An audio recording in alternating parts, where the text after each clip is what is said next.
Xorazm viloyati bojxona boshqarmasining kontrabandaga qarshi kurashish sho'basi xodimlari tomonidan viloyat davlat xavfsizlik xizmati hamda boshqa huquqni muhofaza qiluvchi organlar bilan hamkorlikda giyohvandlik vositalarining noqonuniy aylanmasiga qarshi qator tezkor tadbirlar amalga oshirilmoqda. Tezkor tadbirlardan biri Urganch shahrida o'tkazildi.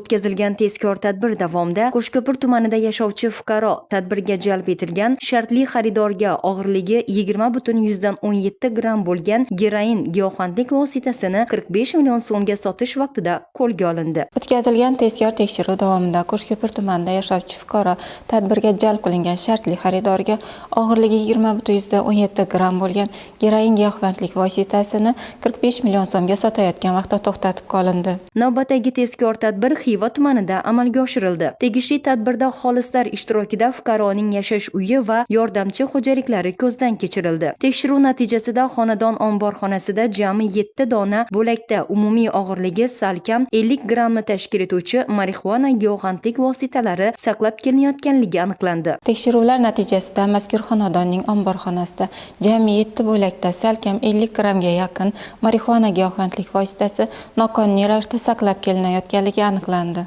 Hozirda mazkur holatlar yuzasidan Jinoyat kodeksining tegishli moddalari bilan jinoyat ishi qo'zg'atilgan bo'lib, tergov harakatlari olib borilmoqda.